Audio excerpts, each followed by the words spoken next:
Why, hello. Welcome back, travelers. This is the Welcome Travelers Show, and this is your host, Blue. And this is a show about traveling. We get to feature some stuff I visited through my photography and videos and kind of showcase some stuff. We do parks, international travels, art, cultures, hopefully food in the future. It'll be fun.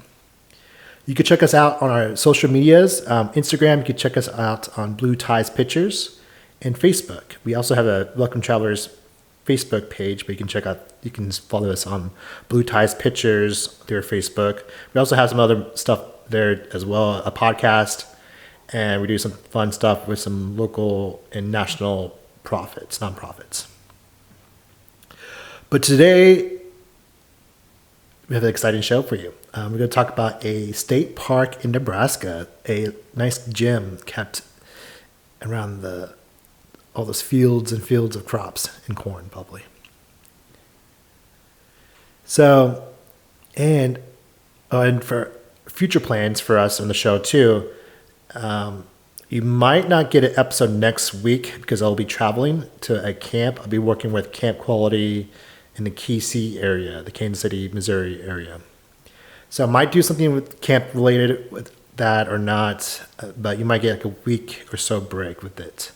But I'll try to make something fun with it and try to share my adventures with it because it's always like an interesting time to be stuck in a campsite for about a week. So it's usually some good stories and some fun times, and it's just kind of nice to be away from it all. So, and get to look forward to that. So let's talk about the Indian Cave State Park. So the Indian Cave State Park is named after where a small cave has some historical carvings by some Native Americans way, way back in time. I think they date more than 1,000 years, so they can't really pinpoint exactly where or when it happened. They know where it happened because you can just go to the park and check it out. But the park also features a bunch of hiking trails. The website says about 22 miles worth of hiking trails or biking trails, whichever you prefer. There's some campsites and some fun historical buildings being kept as well. It's the southeast part of Nebraska. It's right next to the Missouri River. You can throw a rock and you'll hit the Missouri River if you're standing on the edge of it. But yeah, let's get into it. Let's check out the Indian Cave State Park. Indian Cave State Park, Nebraska. In the middle of the heartland, and you're traveling down the road of miles and miles of field of crops. You wouldn't realize this little gem is being tucked away. You have to get off the main road to get to this park, but that's part of the charm actually. The heavy timber and the hilly terrain really makes its neighbor, the Great Plains, pretty diverse. The park is very easy to get around by car. We visited first this nice frontier buildings. It feels like you're walking around in a Laura Ingalls Wilder book of House on the Prairie.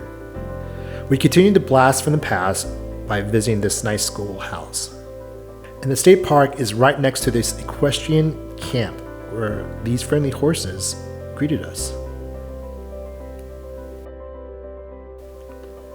By the time we get to the main area, the boardwalk to the caves was damaged, so we were unable to get there by foot. But by air, that was a different story. While we couldn't see the main attraction, the little area is a perfect spot for the outdoor campers, the nature wildlife watchers, and it's great for the historians to see these ancient relics and historical buildings. We took a chance on this place by getting out of the house. So what gems can you find if you leave yours? So that was the Indian Cave State Park in Nebraska. What'd you think of it? I was very surprised when I first went there. Had a great time. Recommend to anyone in that area to take a good day trip for a nice nature walk or for some great pictures and photography for nature. And it's a good shady area, so you can have some fun themes with it too. And it's just like a fun place to get out a little bit too. Nice hidden gem. I was very surprised. And hopefully you guys enjoyed it. Stay tuned next time. Again, you can follow us on YouTube, which you'll see this mostly on. And if you can see more updates, you will see us through Instagram and Facebook. So, and can't wait to see you guys next week, or I guess not in a couple of weeks, depending what the situation is. But hopefully everyone has a good 4th of July weekend and be safe out there. And cheers.